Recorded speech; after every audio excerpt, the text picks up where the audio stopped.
বন্ধু বান্ধৱীসকল আজি আমি আলোচনা কৰিম 2019 টেটত আহিবলগীয়া কিছুমান সম্ভাৱ্য কোৱেশ্চন এনসাৰ আৰু এই পাৰ্টটো হৈছে child development and pedagogy.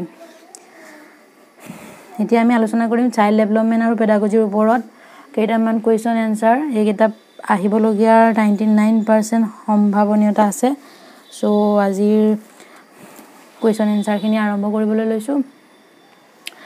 1 number question হল বিকাশ হল এনে এক প্ৰক্ৰিয়া ই তলত এনেকৈ আপোনাৰ অপচন আহিব, কিন্তু আমি অপচন ওয়াইজ যেতিয়া কোৱেশ্চন বিলাক আমি দেখিবলৈ পাওঁ তেতিয়া আমি অনুমান কৰি কোনটো এনসাৰ হয় আমি গম পাই যাওঁ, কিন্তু পৰীক্ষাত তেনেকৈ আহিবই। কিন্তু তাৰ আগতে আমি যেতিয়া কোৱেশ্চন এনসাৰ বিলাক আমি মনত ৰাখিবলৈ চেষ্টা কৰিম যিহেতুকে, সেই গতিকে কোৱেশ্চনটোৰ এনসাৰটো ডাইৰেক্টলি আমাৰ মনত থকাটো ভাল, কিয়নো তেতিয়া আমি কনফিডেন্টলি এটা কোৱেশ্চনৰ এনসাৰটো যেতিয়া আমি গম পাই যাম তেতিয়া আমাৰ হেতু পৰীক্ষাৰ সময়ত আমাৰ অসুবিধা সন্মুখীন হ'বলগীয়া নহয়। কিয়নো চাৰিটা এনসাৰ যেতিয়া আপোনাৰ যেতিয়া চাৰিটা অপচন আমাৰ আহি যায় তেতিয়া এটো নহলেও এটো হ'ব, নহলে এটো নহলেও এটো হ'ব, কোনোবা এটাটো ইয়াৰ মাজত কিবা এটাটো নহয় কিবা এটা আমি অনুমান কৰি ল'ব পাৰো। কিন্তু যেতিয়া আমাৰ কোৱেশ্চনটোৰ আমাৰ এনসাৰটো ডাইৰেক্টলি আমাৰ মনত থাকিব যে এইটো কোৱেশ্চনৰ এনসাৰ এইটো, তেতিয়া আমি পৰীক্ষাৰ সময়ত আমাৰ কোনো অসুবিধা নহয় বা আমি পৰীক্ষা দি থকা অৱস্থাত আমাৰ কোনো টেনচন নহয়।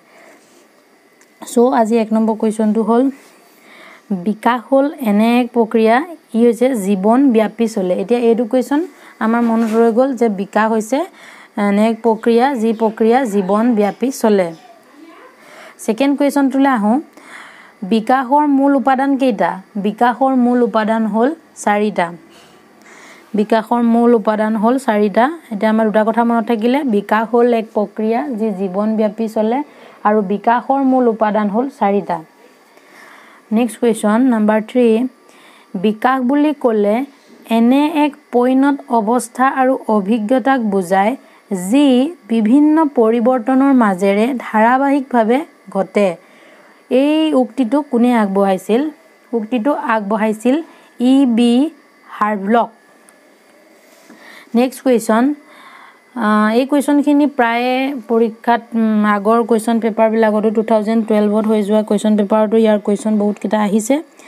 আৰু নেক্সট কুৱেশ্চনটো আমি আলোচনা কৰিম বিভিন্ন দাৰ্শনিক তথা মনোবিজ্ঞানীসকলে মানুহৰ জীৱনটোক বিকাশৰ স্তৰ অনুসৰি কেইটা ভাগত ভাগ কৰিছে? বিভিন্ন দাৰ্শনিক তথা মনোবিজ্ঞানীসকলে মানুহৰ জীৱনটোক মানে কি বিকাশৰ কেইটা স্তৰত ভাগ কৰিছে?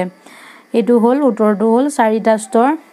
বিভিন্নজন দাৰ্শনিকে বিকাশৰ স্তৰটো বিভিন্ন ভাগত ভাগ কৰিছে, কোনোবা এজনে 3 ভাগত ভাগ কৰিছে, কোনোবা এজনে হয়তো 4 ভাগত ভাগ কৰিছে, কিন্তু গোটেইকেইটা মিলাই আমাক যদি কুৱেশ্চনটো আহে তেতিয়া আমি লিখিব লাগিব 4টা স্তৰত ভাগ কৰিছে। নেক্সট কুৱেশ্চন 5, বিকাশৰ দুটা প্ৰধান কাৰ্য হ'ল এনসাৰটো হ'ব বংশগতি আৰু পৰিৱেশ। নেক্সট কুৱেশ্চন, এটা শিশু মাতৃগৰ্ভত কিমান দিন থাকে? এনসাৰটো হৈছে 280 দিন। নেক্সট কুৱেশ্চন, শিশুৰ বিকাশৰ আৰম্ভ হয় কোনটো অৱস্থাৰ পৰা? এনসাৰটো হৈছে গৰ্ভাৱস্থাৰ পৰা। নেক্সট কুৱেশ্চন, জন্মৰ পৰা 5-6 বছৰ এই সময়ছোৱাক কি বুলি কোৱা হয়? জন্মৰ পৰা 5-6 বছৰ এই সময়ছোৱাক কি বুলি কোৱা হয়? শৈশৱকাল বুলি কোৱা হয়।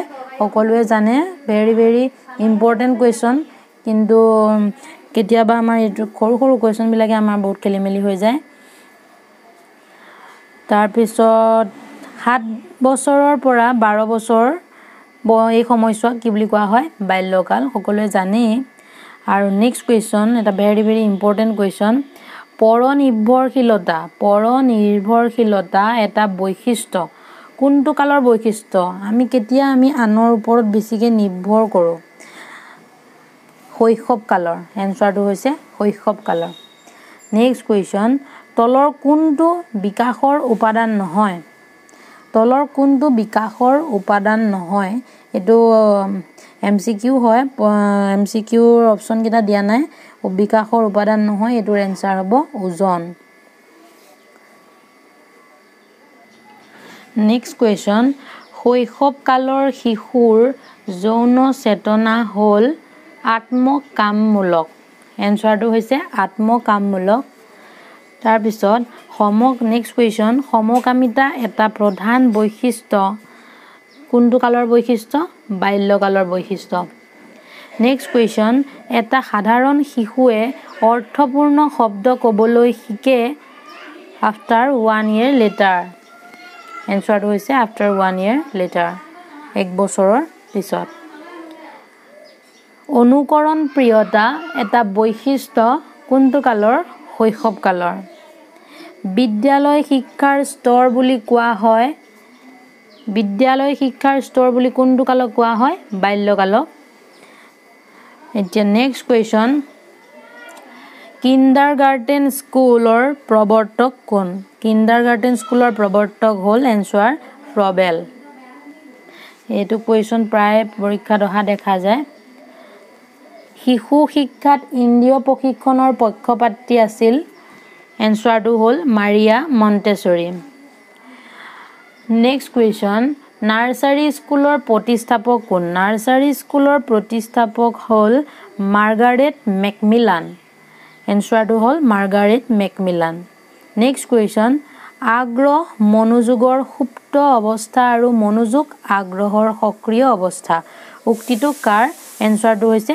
মেকডুগাল এই কুৱেশ্যন এনচাৰখিনি প্ৰায় পৰীক্ষাত অহাৰ সম্ভাৱনা আছে আৰু যিহেতুকে আমাৰ পৰীক্ষালৈ বেছি দিন নাই সেই গতিকে যিবিলাক কুৱেশ্যন ইম্পৰ্টেণ্ট হয় সেইবিলাক মই এনেকৈ ভিডিঅ'ৰ মাধ্যমেৰে পৰীক্ষাৰ আগলৈকে দিবলৈ চেষ্টা কৰিম child development and pedagogy part 2 আৰু যিবিলাক বাকী কেইখন পেপাৰৰ যিখিনি কুৱেশ্যন আমি আলোচনা কৰিম এতিয়া আমি নেক্সট কুৱেশ্যনটোলৈ আহিছোঁ আমাৰ নেক্সট কুৱেশ্যনটো হ'ল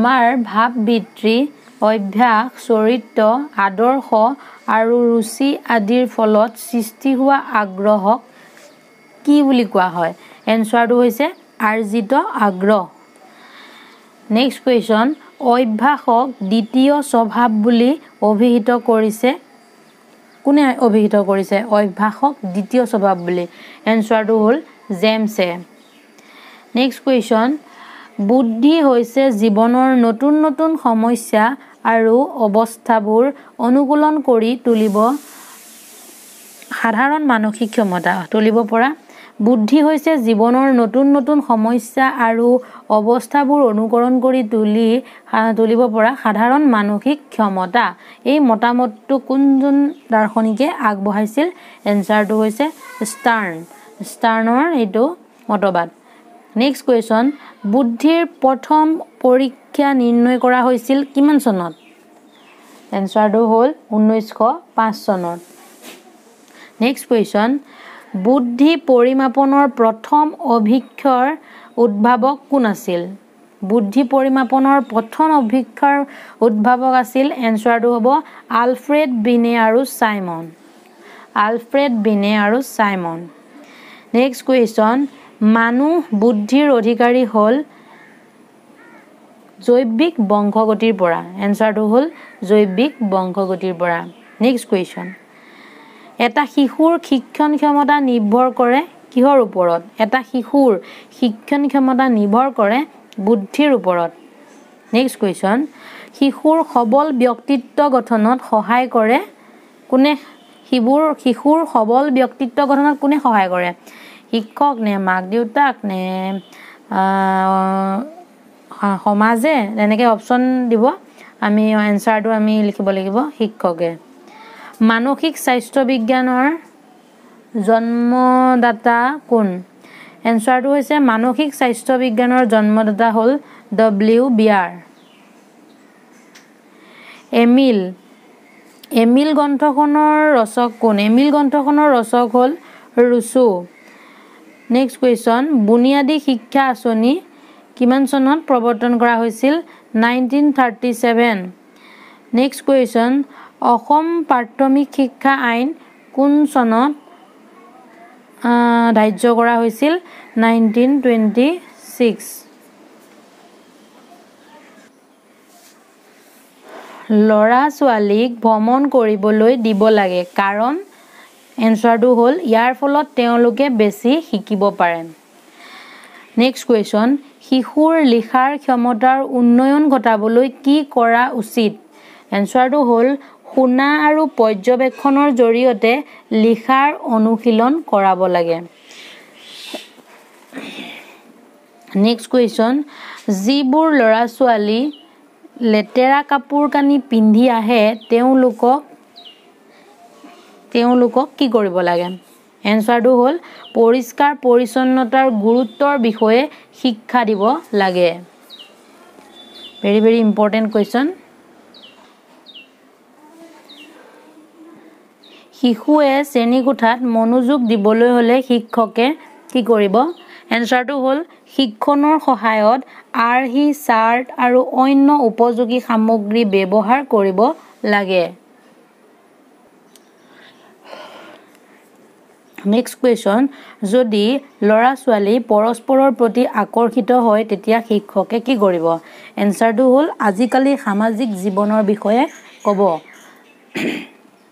নেক্সট কুৱেশ্যন অধ্যয়নৰ সময়ত ল'ৰা ছোৱালীৰ উপযুক্ত মনোযোগ পাবলৈ শিক্ষকে কি কৰা উচিত পাঠ এনচাৰটো হ'ল পাঠটো উপভোগ্য কৰিবলৈ চেষ্টা কৰিব নেক্সট কুৱেশ্যন আধুনিক পৰিৱেশত তেওঁই হ'ল সফল শিক্ষক এনচাৰটো হ'ল ছাত্ৰ ছাত্ৰীৰ সৈতে কাৰ্যক্ষম মনোযোগ ৰখাৰ দক্ষতা থকাজন